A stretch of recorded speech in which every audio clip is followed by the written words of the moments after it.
Hi, I'm Jacquie McIntyre. Thanks for joining me. This is probably one of the most powerful techniques that I can ever teach you. It's called the Cortices Technique.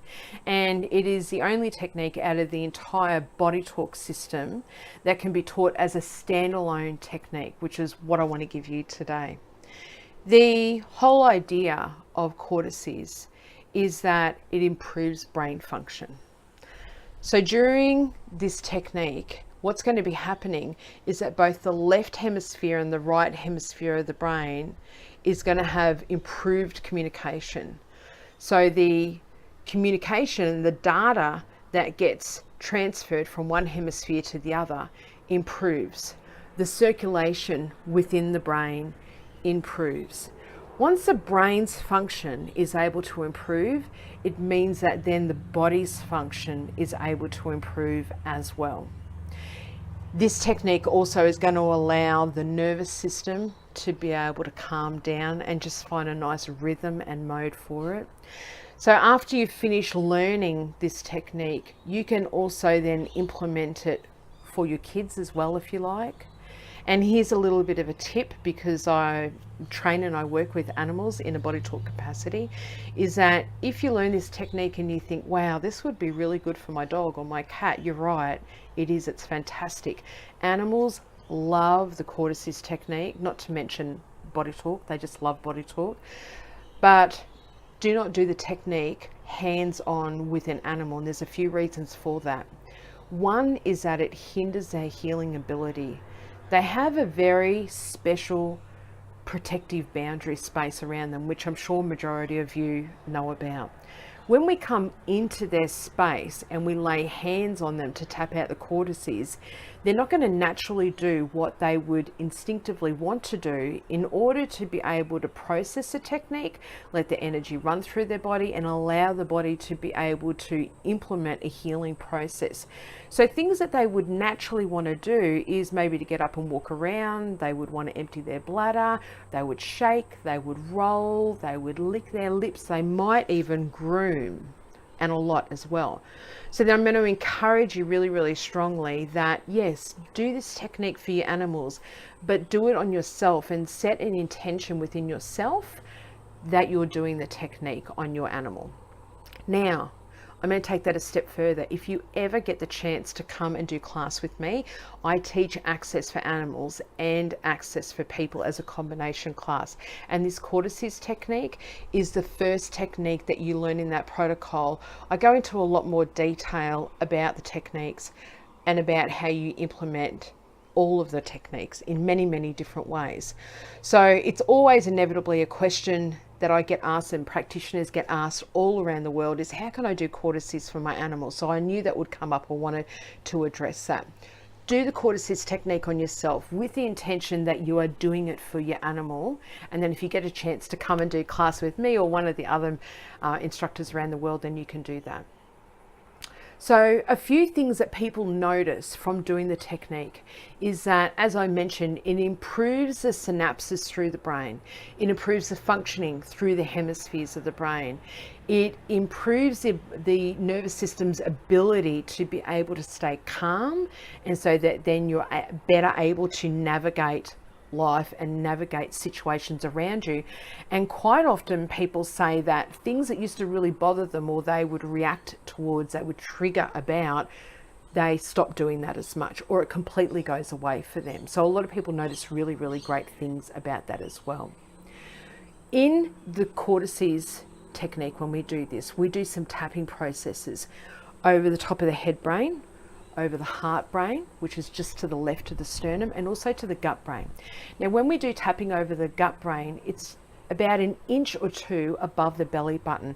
And the main area of focus is on the small intestine. The reason why we do tapping over the head brain, the heart brain, and the gut brain is because they all have very distinctive roles and they do very different things, but equally as important. When you do the Cortices technique, another added bonus is that you're getting these three brains to harmonize and work together as a team, and that typically is not the case for majority of people. Majority of people have head brains that are a way too over capitalize. They do too much functioning, and they try to take on a lot of functioning that's actually meant for the heart brain and the gut brain, and it doesn't do it very successfully. That's why we see a lot of very overwhelmed brains, very, very busy minds, and nervous systems that are really shot. The purpose for tapping over the top of the head brain is that it brings the brain's attention to the order of healing process that needs to go on right now when we're doing the Cortices technique. So it prioritizes that. It asks the brain to look at it specifically. The reason why we tap on the heart brain is that the heart brain remembers it. It's like a mainframe computer. So when your innate wisdom wants to come back and remember how to normalize something or how to repair something, quite often it comes to the intelligence of the heart brain to get that information. So the heart brain puts in place what should be as opposed to what was going on, especially in relation to imbalance. And then when we tap over the gut brain is amazing. It actually has this process of discernment. So it sorts out what your priorities are right now. What needs to happen in order to get the cortices balanced and that brain and nervous system functioning much, much better than what it has been. So it's just light tapping process that you do over the head brain, but you're going to imagine that there is a line down the center of the brain, and when you're tapping, it's a nice wide open hand, so you're connecting on both hemispheres of the brain. You're also going to be tapping over the heart brain very gently, and then over the gut brain, as I mentioned. But as you're doing big, deep, exaggerated breaths, you're going to be breathing in and out whilst you're tapping over all three brains. And I just want you to really trust your instincts on where you need to tap, on what brain, and for how long. So I just continue to take nice big deep breaths, and I tap out like this, just alternating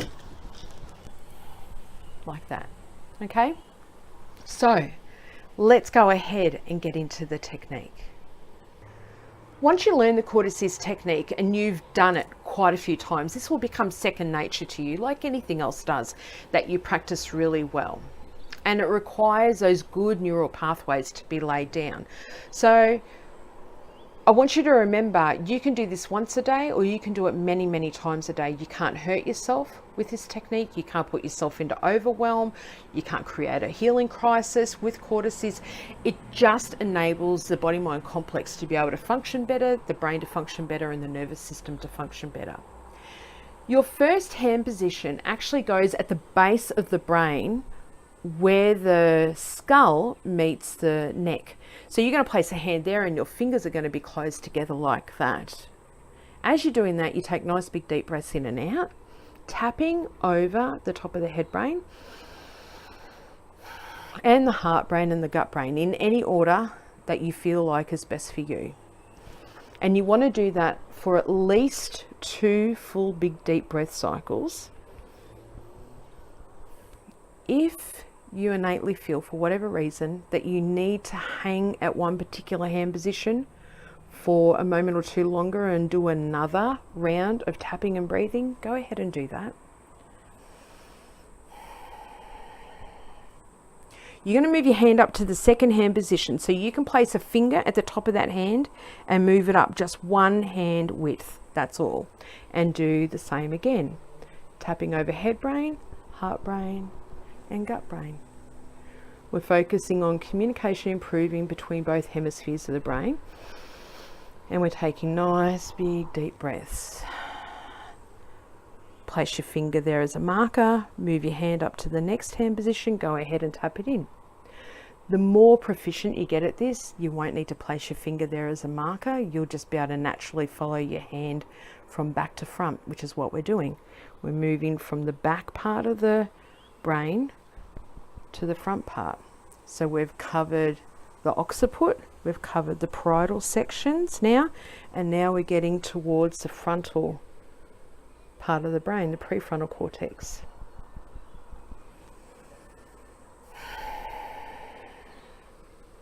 When you get to the top of the brain like this, you can see my hand there. You've got a few different options. You can tap straight over the top of the hand because the field of the brain comes way out.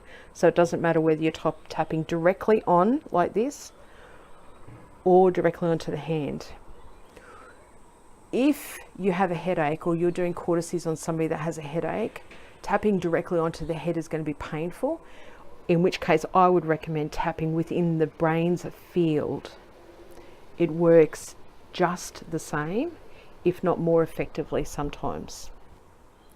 Go all the way around to the front of the brain where the prefrontal cortex is, and again, tap this in.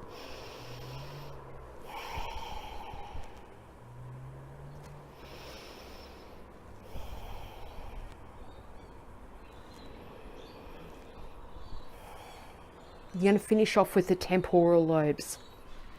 So hands run from front to back, nice soft hands, fingers always closed together. From this position, you're going to hold and imprint. This is called imprinting. Take a couple of nice big deep breaths in and out.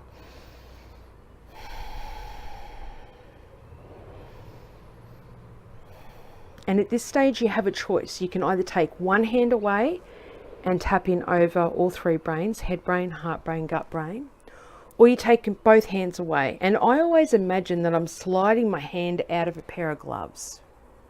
And then I go ahead and tap it in over head brain, heart brain, and gut brain. So a lot of people, through doing that technique, will notice a few things. Their sleeping can improve, their breathing cycle and their respiration can dramatically improve.